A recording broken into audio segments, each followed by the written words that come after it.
Bon Thierry, 2 mois de travail, de préparation, et aujourd'hui on est à la veille du début du championnat. On imagine qu'il y a une certaine impatience qui commence à être là. Ouais, ouais, 2 mois, ouais, c'est vrai que 2 mois c'est long hein, pour une préparation, notamment estivale.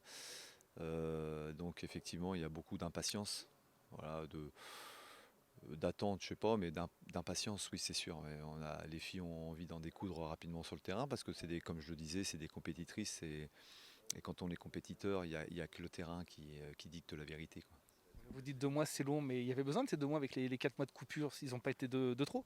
Alors moi je l'ai vu comme ça, hein, c'est moi qui ai mis en place cette préparation parce que dès que j'ai senti que ça allait durer dans le temps, je me suis dit 3 mois et demi, 4 mois d'arrêt, il faut faire une remise en route progressive.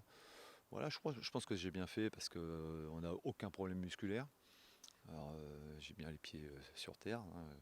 J'espère que ça n'arrivera pas. Bon, on a quelques petits soucis au niveau articulaire, mais ça c'est des problèmes que l'on rencontre régulièrement et que tout entraîneur rencontre. Donc c'est pas trop problématique, mais les problèmes musculaires, oui, si on peut les éviter, il faut les éviter, quoi. Voilà.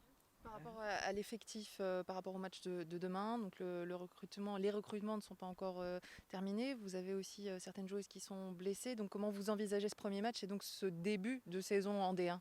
Ah bah, l'avantage, c'est que pendant ces 2 mois, j'ai travaillé avec le même groupe, quoi, un groupe restreint, c'est vrai, parce qu'on a pris du retard dans le recrutement, parce qu'on a recruté des joueuses aussi qui n'étaient pas non plus prêtes à jouer tout de suite. Le recrutement n'était pas terminé, des joueuses sont bloquées dans leur pays actuellement. Donc voilà, ça nous a permis de travailler avec un groupe restreint et demain, bah, j'alignerai ces joueuses qui ont travaillé depuis 2 mois. Elles le méritent en plus, donc même s'il y avait eu la possibilité d'en faire jouer une autre, je ne l'aurais pas fait parce que je pense que c'est aussi bien de récompenser les joueuses qui sont présentes depuis le début et qui se donnent depuis le début. Donc voilà, je pense que les joueuses sont prêtes, elles ont bien travaillé, on a mis en place certaines choses.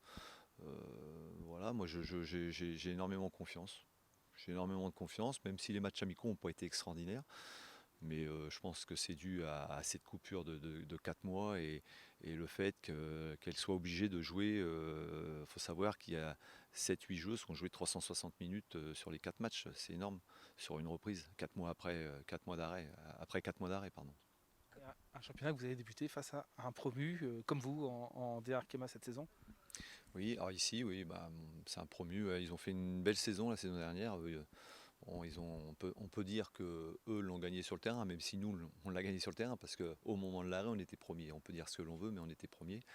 Mais effectivement, ils avaient une belle marge d'avance sur le second, donc ils ont fait un très très bon championnat. C'est une équipe qu'on connaît bien, parce que sur 2 ans, on les a rencontrés 6 fois, 2 fois en championnat, 2 fois en coupe et 2 fois en amical. Donc il n'y a pas trop de surprises, je pense, de mon côté comme du sien. Plus globalement, comment vous envisagez cette nouvelle division, sachant qu'il peut y avoir parfois un décalage important entre les poids lourds de la D1 et les équipes nouvellement promues? Comment vous envisagez tout ça? Oui, non, mais de toute façon, ça fait des années que ce championnat il est à 2 voire 3 niveaux. Mais je me rends compte aussi, pour avoir vu quelques matchs la saison dernière, que Lyon avait été en difficulté. Lyon avait été en difficulté 2 fois contre la même équipe. Sur le premier match, ils avaient fait match nul contre Dijon. Et sur le match retour, Dijon les avait accrochés jusqu'à la 87-88e minute et un but de Wendy Renard pour gagner 1-0. Donc je me rends compte qu'en fin de compte, il y a possibilité d'accrocher ces équipes. Alors effectivement, peut-être pas en jouant un jeu très offensif, mais il y a possibilité de les mettre en échec. Est-ce que Voilà. c'est une motivation supplémentaire aussi, du coup, quand on est promu? Ah, c'est sûr, c'est sûr. Et moi, je me souviens d'un match que l'on avait fait ici en Coupe de France alors qu'on était en Division 2 contre le PSG. Si on va au bout du match, je pense qu'on les passe à la glace, quoi. Donc, parce qu'au tir au but, on aurait gagné. Et grâce à un penalty euh, donné avec beaucoup d'élégance de la part de l'arbitre, nous avait interdit de faire un tour suivant. Vous comptez sur un effet de surprise. Le hack, peu d'équipes la connaissent, cette équipe à vrai. Est-ce que vous comptez sur un effet de surprise, nouvelle arrivée en DR Arkema? Je ne sais pas si on joue sur un effet de surprise.